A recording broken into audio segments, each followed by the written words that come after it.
Okay, Assalamualaikum warahmatullahi wabarakatuh and good afternoon.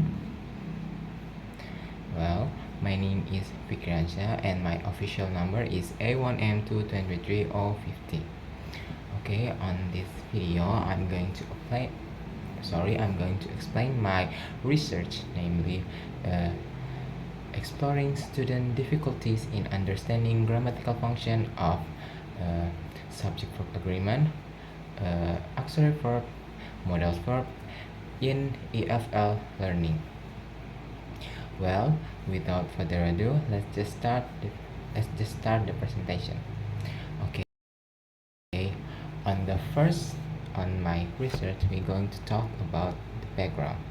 Well, in my background of the study, the core discussion is that grammar is a crucial element in English learning, especially in EFL context, as it helps students construct sentences accurately and meaningful.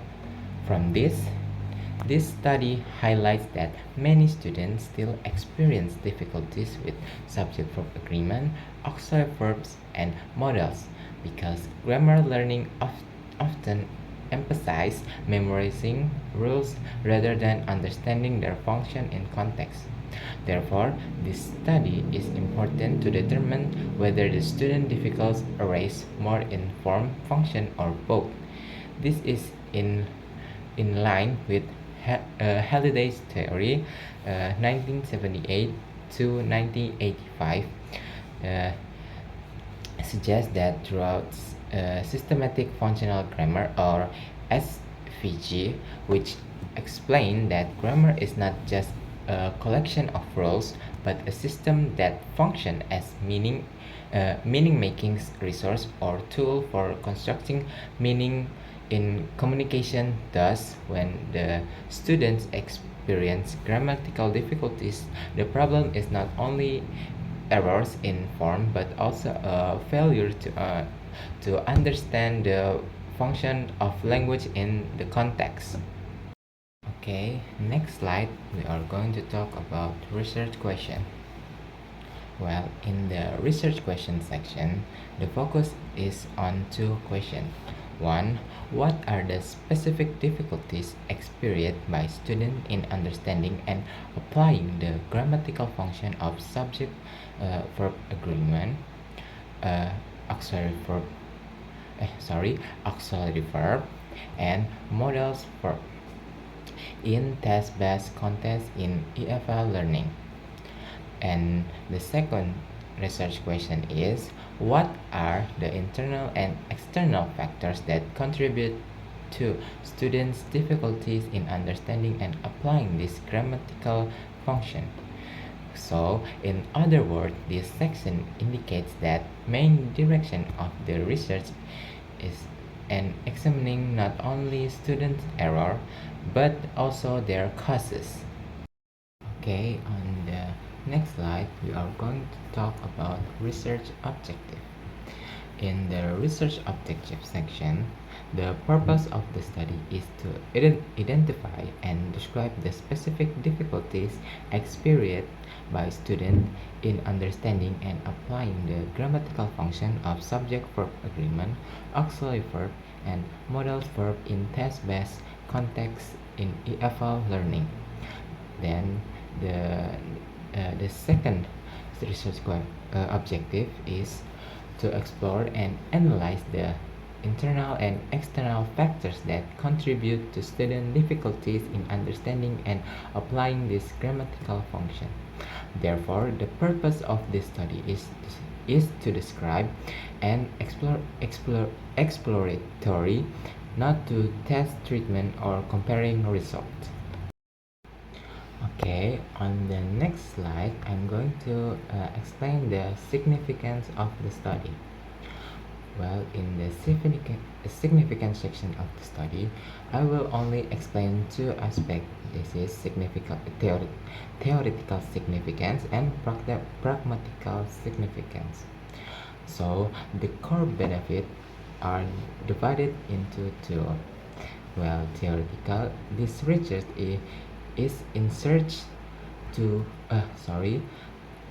In research, the study of the grammar in EFL form, the perspective of systematic functional grammar by Halliday, and practically uh, the results of the study are useful for determine for learning evaluation, for lecturer to improve grammar teaching method, and for students to understand their weakness and gain confidence in using English.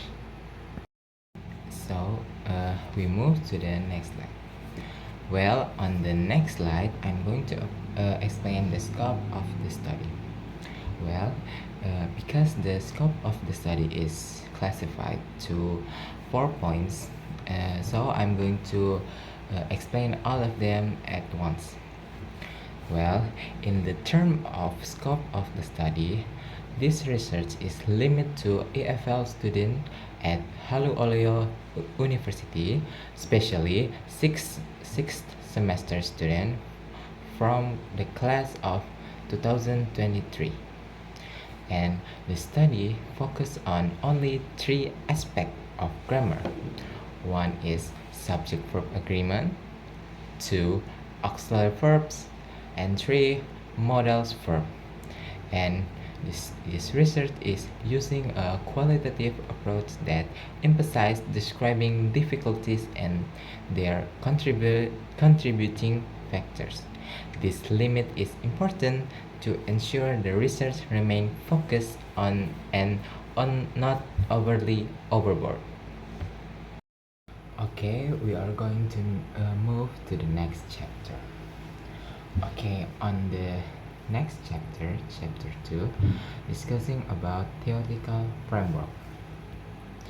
Okay, on theoretical framework that serve as a basic for analyzing student difficulties in understanding the grammatical function of tense structure. This framework is built to around several key concepts: grammar in EFL context, the concept of tenses, and three important aspects of English sentence formation. There are subject-verb agreement, auxiliary verbs, and modals verb. In this study, grammar is not simply viewed as rule to be memorized, but rather as a system that plays a role in constructing meaning and conveying message appropriately according to concept. Therefore, Halliday system function grammar or SVG theory is used as the primary foundations because it emphasizes that grammar is meaning-making research, and therefore grammar must be viewed based on this function and role in communication. And therefore, this study explained that EFL students' difficulties in understanding tenses often occur because tenses is not only related to change in verb forms but also involved in relationship between subject and verb, the use of auxiliaries to form sub-aspect, negativations, and interrogative sentence, and the use of modals to convey meaning such as ability, possibility, obligation, and permission. And also errors such as agreement consistencies, omission of auxiliary verbs, and misuse of modals indicate that students often understand grammatical form superficially but do not yet understand their actual function in the sentence structure. So to clarify this phenomenon, this study is also supported by Slinker in interlanguage theory, which explained that students' errors are part of the second language development process. In addition, these difficulties are influenced by internal factors such as motivation, interest, and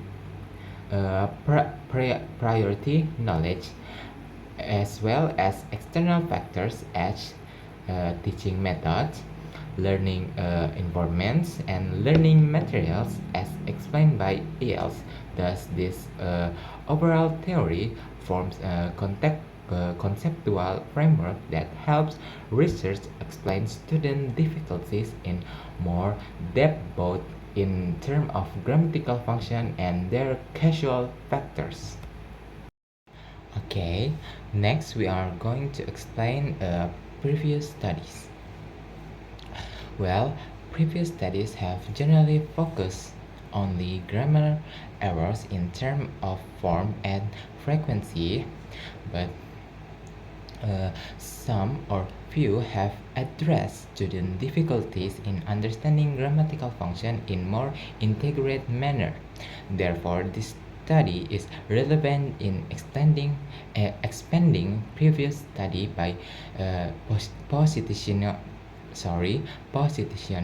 grammar not merely as rules, but as a system that shapes meaning in communication. First, this allied with Halliday's theory, namely systematic functional grammar, which emphasized that language must not must be understood throughout its intentional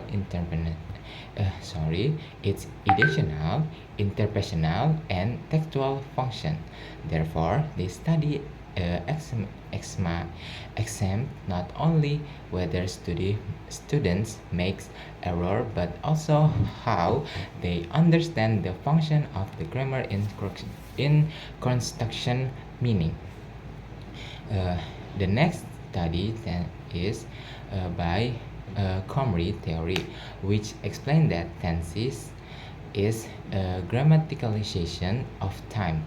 Therefore, students' error often occur because they perceive tenses solely as a change in verb form, even though tenses also depend on other elements such as auxiliary verb and agreement. Next, therefore, previous study discussing subject-verb agreement, auxiliary verb, and modal verb can also be understood through the theory of Biber at Biber 1999, which examines that agreement and auxiliary verb are core elements in English clause structure. Biber explains that auxiliary verbs have important function in form tenses, negativation, question, and aspects. So errors in this section indicates that students do not fully understand the foundation of sentence structure. And next is Palmer theory, discussion of modals verb. And he emphasized that modality is related to the meaning such as possibility, certainty, obligation, and permission, not just grammatical form alone. And and thus this study is important because the combination this previous theory to analyze student difficulties more comprehensively, both in terms of grammatical function and causal factors. Okay, now we are going to move to the next slide. On this slide, I'm going to explain Chapter 3, Research Method. Okay, the first on the research methods, they are research design. Well, research design is a descriptive in my research design, I use a descriptive qualitative design in the case study approach. This choice is appropriate because the research objective is not to test a hypothesis, but rather to provide an in-depth description of students' difficulties in understanding grammatical function of tenses. This approach also allows the research to examine the problem in the real-life learning context. Next is data research. In my research, uh, in my data research, I used a student 6th semester English language education student at Haluoleo University, class of 2023. And also I use two uh, two different data resources. There are primary data were obtained from test result and student response, while my secondary data came from grammar textbooks, course materials, syllabus, and previous research. Therefore, the data used not only comes from student response but also support research to strengthen the analysis. The next is research instrument. Well, in my research method, I use three instruments. There are a written test, an interview guide, and documentation. Well, the test is used to descriptively identify grammatical error, and interview are used to explore the reason behind student difficulties, and documentation is used to supply the supporting data. Thus, these instruments complete each others. Next is data collection. The next is technique of data collection. Well, the data collection begins with obtaining research information. Next is selecting participation, administering a grammar test, interview selection student, and finally collecting supporting documents. This flow documentates that data collection was conducted in state to ensure comprehensive result and relate to research objective. And the last is trustworthiness of data. Where my research method where my trustworthiness of data was maintained throughout triangulation and member checking, where triangulation was achieved by comparing test results, interview, and documentation, while member checking was conducted by confirming the transcript with participants. This approach increased the credibility and truthworthiness of the data. Okay, I think that's just all of my presentation of my research of our study.